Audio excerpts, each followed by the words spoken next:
អ្នកលក់មានច្រើនប្រភេទទី1ប្រភេទខ្ជិលចូលមកហូបទិញ3ថ្ងៃសិនណា3ល្អល្អលក់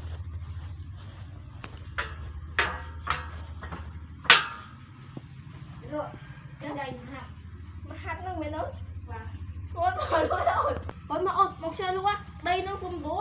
ដីគេល្អជាងបងទេតែទិញដីគេទៅអូនដីបងនឹងគុំល្អទេហើយដីគេថ្លៃដីបងថ្លៃគេដីគេឡើងថោកដីគេតែ$9,991ដីបងឡើង10000ជាងអូនអូយខ្ញុំមិនតាអូនទៅទិញឲ្យគេធ្វើណាឈួត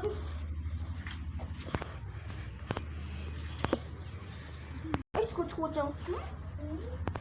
ក៏តែខ្ញុំលោកខ្ញុំសូមឲ្យអញដែរប្រកាសប្រភេទទី2ប្រភេទកំរីអញលឺឈួតចាញ់ដែរនិយាយទិញដីចាអូនទិញដីមកហាត់ទៅអូនបាទ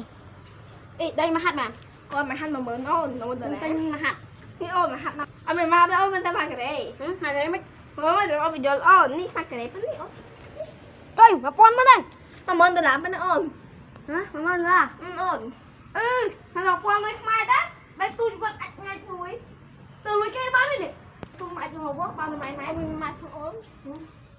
អីខ្ញុំទិញលើប៉ុណ្ណាណៃហើយបងខ្ញុំទិញអូនមួយថ្ងៃលើបានតែ100ហាត់ហ្នឹងហើយមកហាត់មិនតែ10000ហ្នឹងអូនមកខ្លាច់ខាតស្គូតមួយទៀតបាទហើយដល់អាវីមកដល់អញឈរថតណាអាវីឈរកន្លែងដែរធ្វើដាក់ចេះទៅធ្វើប្រយុទ្ធដូចជាប្រកាច់ទៅហ្មង1 2 3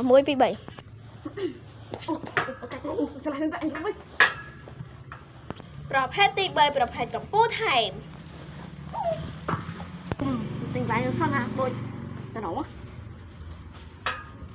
អីទិញដីមហាត់ហ្នឹងអូនប្រហែលជា10000ជាងអូន10000ជាងមហាត់បានប៉ុណ្្នេះហ្នឹងអូនណាមហាត់ចង់បានចាំតិចអូនយកមកត្រួតដីឲ្យ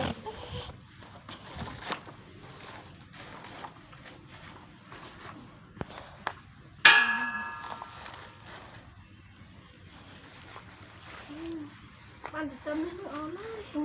ទៀតមកតែអត់មានលុយទេអីអូនចាំមកខែមឲ្យមែនទេខែមឲ្យមិនតអូនទៅល្អប៉ុណ្ណឹងទៀតខ្ញុំយ៉ានឹងឲ្យលីផែនដីតែបងឆ្លាញ់ដីអស់ហ្នឹងបងដើម្បីយកធ្វើ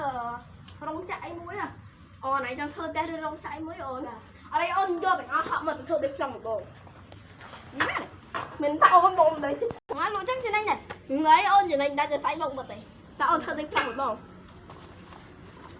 អ្នកលក់ប្រភេទទី4ប្រភេទនិយាយច្រើនអូខេ